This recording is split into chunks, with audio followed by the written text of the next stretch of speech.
গত দুদিনের বৃষ্টিতে উদয়পুর মহকুমা কুশামারা গ্রাম পঞ্চায়েত এলাকায় ২ নম্বর ওয়ার্ড সিঙ্গামুড়া এলাকার প্রায় ২০০ পরিবারের কৃষকদের জমিতে প্রচণ্ড বৃষ্টির ফলে সমস্ত সবজি ফসল নষ্ট হয়ে গেছে।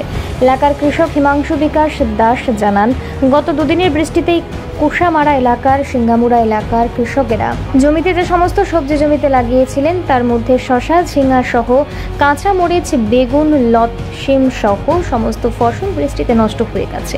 জমিতে বৃষ্টির জল জমে যায়, জল যাবার কোনো ব্যবস্থা নেই।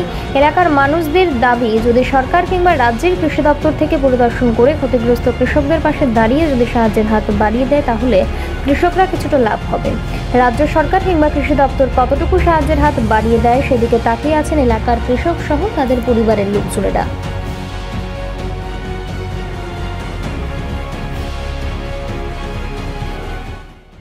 জায়গাটা কি নাম? জায়গাটা সিংড়ার চর, কুশামারা সিংড়ার চর। পঞ্চায়েতের নাম কুশামারা। এখানে এই যে কৃষিকাজ করছেন, এতে বৃষ্টিতে আপনার কিরকম ক্ষতি হয়েছে? বৃষ্টিতে ওই তো জমির মধ্যে জল জমে গেছিল, জল জমে সেটা ওই যেমন শশা গাছ আছে ওইদিকে শশা গাছ নষ্ট করছে। তারপরে শিল পড়ছিল, শিলে সই গাছের মানে অনেক আগা টাগা সব ভেঙে গেছে। কিরকম ক্ষতি হয়েছে? ক্ষতি তো ভীষণ ক্ষতি হয়েছে, প্রত্যেক কৃষকেরই ফুল টুল ঝড়াই লেগেছে। তো আমরা কত পরিবার কৃষক আছে এই পঞ্চায়েতে, এই আমরা এই জায়গাতে? আমরা এদিকে প্রায় ২০০ পরিবার। ২০০। ওয়ার্ড নাম্বার কত? আমরা ওয়ার্ডটা এটা হয়েছে ২ নম্বর ওয়ার্ড। তো কিরকম কৃষক আছে? প্রায় ২০০ পরিবার। এখানে পরিবার আছে প্রায় ১০০ উপরে কিছু পরিবার আছে।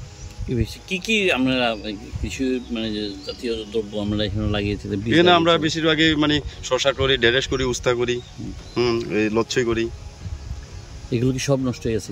না, এ তো যেমন শসা গাছের কড়া সহ শিলে কড়া সহ একবারে সব জড়াই নিছে, পাতা টাতা বা ফুল করা যা আছে জড়াই নিছে। আপনার কতখানি জমি আছে এখানে? আমার এখানে প্রায় ৪ কানি জমি আছে। কি কি লাগাইছিলেন?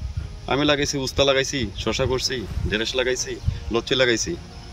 সব জলে নষ্ট হয়ে গেছে। কিছু কইডা লাগাইছি।